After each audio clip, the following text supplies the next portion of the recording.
সারা রাত ধরে কালকে বৃষ্টি আসছে বন্ধুরা, তার সাথে হাওয়াও খুব সুন্দর। আর এই দেখো এত সুন্দর হাওয়াতে যেমন গাছের পাতাগুলাও নৃত্য করে নিচ্ছে, তাই না? ওরাও ভীষণ খুশি, কারণ এই কয়েকদিন যা গরম ছিল, যা রৌদ্র ছিল, তো ওদেরও তো কষ্ট হয় আমাদের মতন, তাই না? তো বৃষ্টি একটু থেমেছে, তার জন্য আমি ঝটপট করে ঠাকুরের বাসন মেজে নিয়েছি, তার সাথে ফুলও টুকিয়ে নিয়েছি। চলো তাহলে চা বানাতে চলে গেলাম, চা খেয়ে নেব এখন। আর বৃষ্টি পড়তেছে, তোমার জানলার দিকে দেখতেছো বন্ধুরা।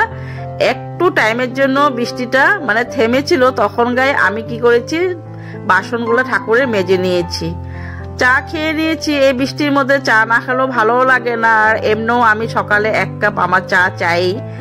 তো সেই জন্য চাটা খেয়ে তারপরে আমি ব্রেকফাস্ট বানানোর জন্য চলে আসলাম। তো বানিয়ে নিয়েছি রোজের মতনই রুটি, আর রুটির সাথে কালকার তরকারি ছিল, সেগুলা দিয়ে ব্রেকফাস্টটা সেরে নিয়েছি। আর এই বাসন বলছি, গ্লাস রাখার র্যাকটা কতদিন ধরে ভাবছি একটু মাজবো, মানে একটু নোংরা হয়ে গিয়েছিল, তাই এটা হাতের সামনে থাকে, যদি একটু দেখি নোংরা তাহলে কিন্তু মেজে নিই। আর এই যে কিচেন যা যা বাসন ছিল কিচেনে সব মেজে পরিষ্কার করে নিয়েছি।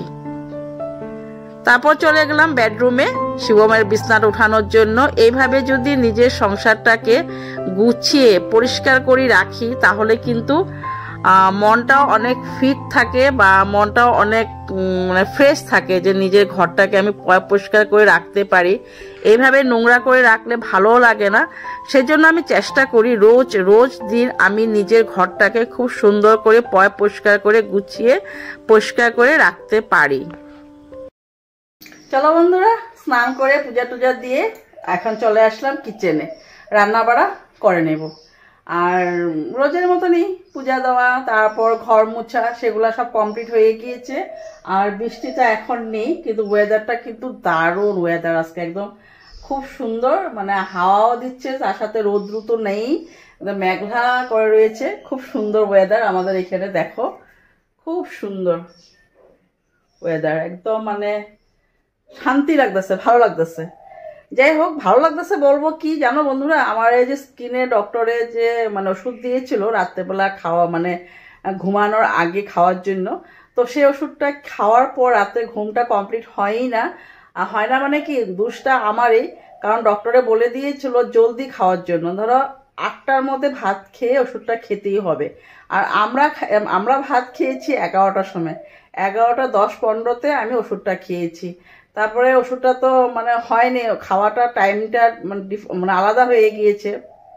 সেই বলেছিল 8টা, আর খেয়েছি 11টায়, তো ঘুমটা পরিপূর্ণ হয়নি। তো সেই জন্য সকাল থেকে মাথা একটু ঘোরাচ্ছে, আর ঘুম ভাব তো রয়েছে। যাই হোক, যেটাই হোক, আমাদের মহিলারা তো ঘরের কাজ করতেই হবে, তাই না?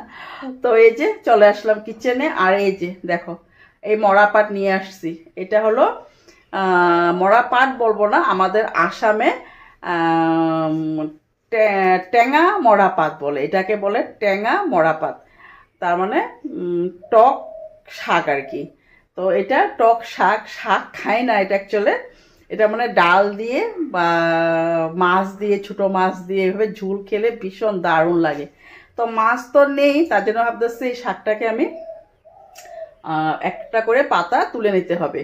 তো এগুলো নিয়ে এভাবে পাতা ছোটো করে তুলে নেব, নিয়ে আমি আজকে ডাল দিয়ে বানাবো, ডাল দিয়ে বানিয়ে খাবো, ভীষণ ভালো লাগে। এই পাতাটা মানে একদম ডালে দিলে না, ডালটা পর টক হয়ে যায়, মানে পাতাটাই টক আর কি। তো আমাদের আসামের এটা খুব ভালো একটা মানে শাক আর কি, টক শাক যাকে বলে টক শাক। তো চলো, অনেক বক করে নিচ্ছি, বক না করে চলো রান্নাটা করে নেই ঝটপট করে।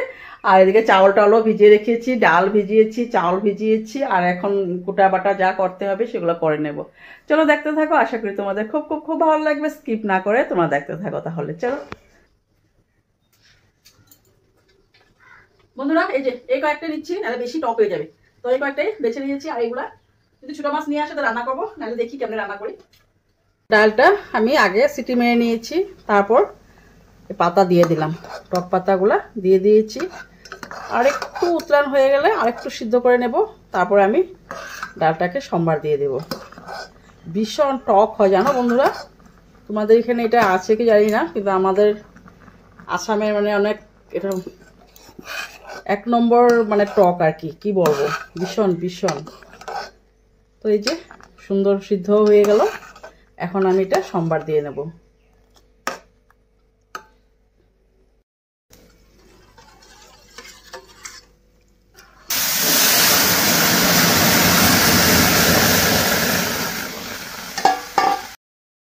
শসা কেটে নিয়েছি, শসা দিয়ে বানাবো আজকে আমি মাছের মাথা দিয়ে শুক্তো।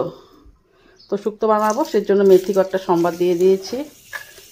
শসাগুলো একটুখানি ভালো করে ভেজে নেব। শুক্তো নামিয়ে নিয়েছি। আর তোমরা এভাবে শুক্তো বানাও কিনা আমার কমেন্ট করে জানিও। আমি কিন্তু কখনো যে মাছের মাথা দিয়ে মেথি সম্বার দিয়ে লাউ দিয়ে হোক বা ইসে দিয়ে চাল কুমড়ো দিয়ে বা শসা দিয়ে এইভাবে রান্না করি।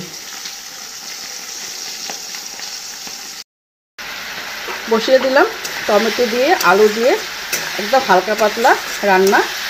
কাঁচা লঙ্কা দিয়ে দিয়েছি, কোনো শুকনা লঙ্কায় গুঁড়াটা দিইনি, সেটা তোমরা ভালো করেই জানো। তো দেখো একদম সিম্পলভাবে রান্না, আজকে বেশি রান্না না, একদম সিম্পল রান্নাই।